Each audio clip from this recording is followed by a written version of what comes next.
রাসূলুল্লাহ সাল্লাল্লাহু আলাইহি ওয়াসাল্লাম তিনি একাকী খাবার খেতেন না, তিনি মেহমান সাথে নিয়ে খেতেন, অথবা পরিবার, সন্তান অথবা খাদেমদেরকে সাথে নিয়ে তিনি খাবার খেতেন।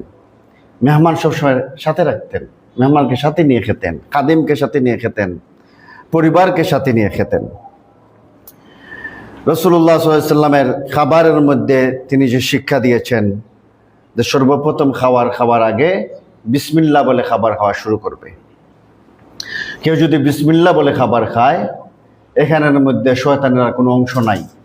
যে ব্যক্তি বিসমিল্লাহ না বলে খাবার শুরু করে, সেখানের মধ্যে জিন শয়তানি খাবার খায়, শয়তানি খাবারের মধ্যে অংশগ্রহণ করে। এই জন্য রাসূলুল্লাহ সাল্লাল্লাহু আলাইহি ওয়াসাল্লামের পদ্ধতি হচ্ছে, যখন খাবার খাবেন ডান হাতে খাবার খাবেন, বিসমিল্লাহ বলে খাবার শুরু করবেন। রাসূলুল্লাহ সাল্লাল্লাহু আলাইহি ওয়াসাল্লাম বলছেন, তোমাদের কেউ যখন খাবার খায় তখন সে যেন আল্লাহ তাআলার নাম নিয়ে নেয়, আর সে যদি শুরুতে আল্লাহ তাআলার নাম নিতে ভুলে যায় তাহলে সে যেন বলে বিসমিল্লাহি আউয়ালাহু ওয়া আখিরাহ। এভাবে আমাদের রাসূলুল্লাহ সাল্লাল্লাহু আলাইহি ওয়াসাল্লাম এভাবে শিক্ষা দিয়েছেন। তারপরে আলহামদুলিল্লাহ, আল্লাহ রাব্বুল আলামিনের প্রশংসা করার মাধ্যমে খাবার শেষ করা। রাসূলুল্লাহ সাল্লাল্লাহু আলাইহি ওয়াসাল্লাম বলেছেন, যে ব্যক্তি খাবার খেয়ে শেষ করার পর বলবে আলহামদুলিল্লাহিল্লাযী আত'আমানি হাযা ওয়া রাযাকানি মিন গায়রি হাওলিন মিন্নি ওয়ালা কুওয়া, যে ব্যক্তি এই দোয়াটা পড়বে তার পিছনের গুনাহগুলোকে ক্ষমা করে দেওয়া হবে। সুবহানাল্লাহ। ডান হাত দ্বারা খাবার গ্রহণ করা, ছোট ছোট লোকমা দেওয়া, ভালোভাবে চিবিয়ে চিবিয়ে খাওয়া, আর পাত্রের মাঝখান থেকে না খেয়ে নিজের সামনে থেকে খাবার খাওয়া। খাবার ভালোভাবে চিবিয়ে খাওয়া আর খাবারের পাত্র চেটে খাওয়া।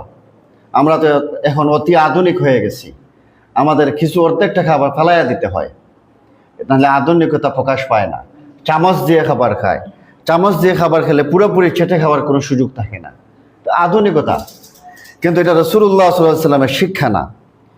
হযরত জাবির বিন আব্দুল্লাহ রাদিয়াল্লাহু তাআলা আনহু বলেন, রাসূলুল্লাহ সাল্লাল্লাহু আলাইহি ওয়াসাল্লাম বলেছেন, তোমাদের কারো খাবারের লোকমা পড়ে গেলে সে যেন তাতে লেগে থাকা ময়লা পরিষ্কার করে নেয়, তারপর তা খেয়ে নেয় এবং শয়তানের জন্য তা ছেড়ে না দেয়। আর তিনি আঙ্গুল ও খাবারের পাত্র চেটে খাওয়ার নির্দেশ দিয়েছেন এবং বলেছেন, তোমরা জানো না তোমাদের কোন খাবারের মধ্যে বরকত রয়েছে। এই জন্য চেটে খাবেন, আধুনিকতা দেখানোর কোনো প্রয়োজন নাই। রাসূলুল্লাহ সাল্লাল্লাহু আলাইহি ওয়াসাল্লাম যদি আধুনিক বলেন, সর্বোচ্চ আধুনিক ব্যক্তি। এই জন্য আমাদের রাসূলুল্লাহ কে কি বলল দেখার কোনো প্রয়োজন নাই।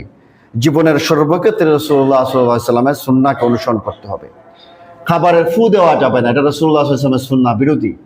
যখন খাবার ঠান্ডা হবে তখন খাবার খাবেন, পানির মধ্যে নিজের নিঃশ্বাস ফেলবেন না।